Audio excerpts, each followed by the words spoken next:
जी बिस्मिल्लाह, अस्सलाम वालेकुम। अल्लाह ताला आप सबको सलामत रखे। बहुत सारी दुआएं आप सब के लिए और उम्मीद है कि आप बिल्कुल खैरियत से होंगे। काफ़ी दिन हो गए जी मुझे आपसे डिस्कनेक्ट हुए, कोई वीडियो कोई व्लॉग अपलोड किए हुए। तो मेरी इसी गैर हाज़िरी को मेरी एक सिस्टर ने बहुत ज़्यादा फ़ील किया और पूछा कि क्या वजह है, आप इतनी ख़ामोश क्यों हैं, अभी तक आपका कोई व्लॉग जो है आया क्यों नहीं। तो तज़किरा है ख़ामोशी का, तो इसी पे बात कर लेते हैं। और सभी जानते हैं कि अल्लाह ताला की एक अज़ीम नेमत है ज़ुबान, और जो इस नेमत से महरूम है वही इसकी कदर व कीमत को जानता है। देखने में बज़ाहिर ज़ुबान एक छोटा सा गोश्त का लोथड़ा है, मगर जो इसका तसर्रफ़ है ना वो सभी पे वाज़ेह है। और इसकी वज़ारत तमाम इंसानी जिस्म पे चलती है, जारी है। दिल इसका बादशाह है और गोया ये एक वज़ीर है। और चूँकि ये दिल के मुकाबले में है तो फिर दिल से बातें लेके तो इसका राज भी जो है वो आश्कारा करती है, ज़ाहिर करती है, बयान करती है। जो कुछ दिल में होता है वो नोके ज़ुबान पे आ जाता है। तो इसीलिए जी ख़ामोशी में बड़ी मसलहतें होती हैं और इसके बड़े फ़वाइद हैं। लेकिन दर हकीकत अगर सच्ची बात करें तो इस दौर में ख़ामोशी जो है ना वो नापैद हो गई है। और हम बिला ज़रूरत और हर घड़ी गुफ्तगू करते हैं और बेमानी गुफ्तगू होती है।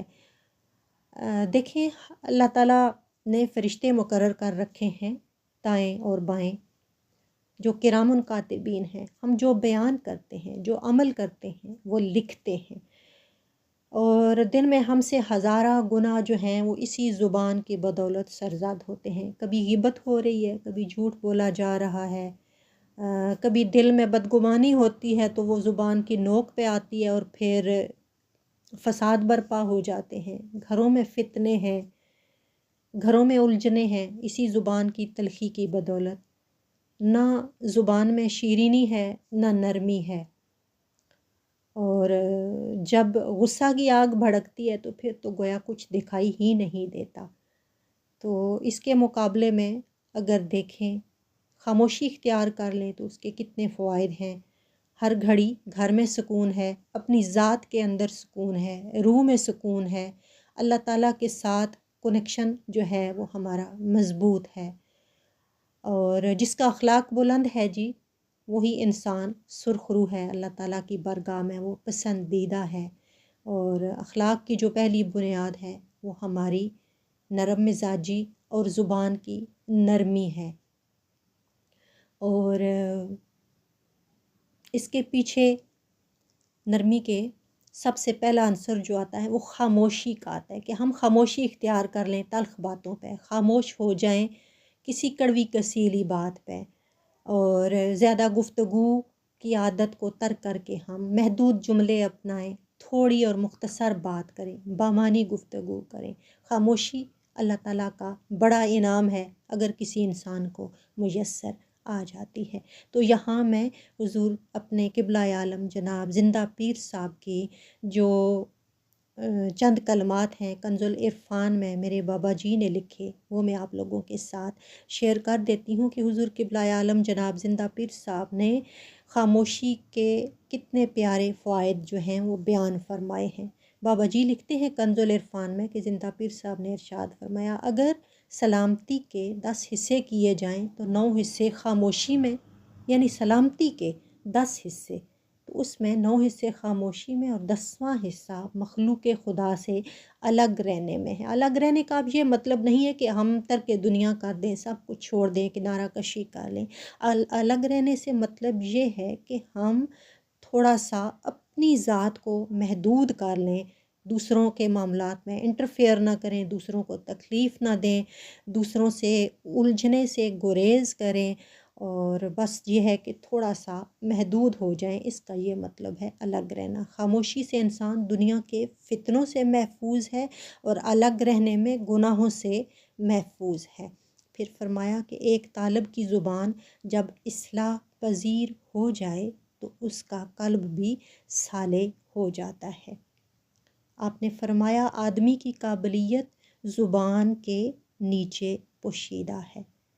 फरमाया अक्लमंद आदमी جب خاموش رہے تو قدرت الہی میں فکر کرتا ہے، قدرت کی جو مہربانیاں ہیں اس پہ غور و فکر کرتا ہے اور نگاہ اٹھا کر دیکھتا ہے تو عبرت حاصل کرتا ہے۔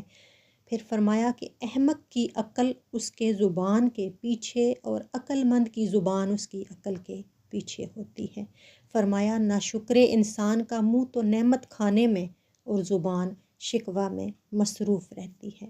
فرمایا عارف لوگوں کی امتیازی خصوصیت یہ ہے کہ زیادہ خاموش رہتے ہیں اور اللہ کی طلب میں خوف زدہ رہتے ہیں۔ فرمایا عاشق خاموش ہو جائے تو اس پر موت واقع ہو جاتی ہے، اور اگر عارف خاموش رہے تو اپنے اوپر قابو پا لیتا ہے۔ میں نے بابا جی سے پوچھا کہ اب عارف کی خاموشی کا کیا مطلب ہے؟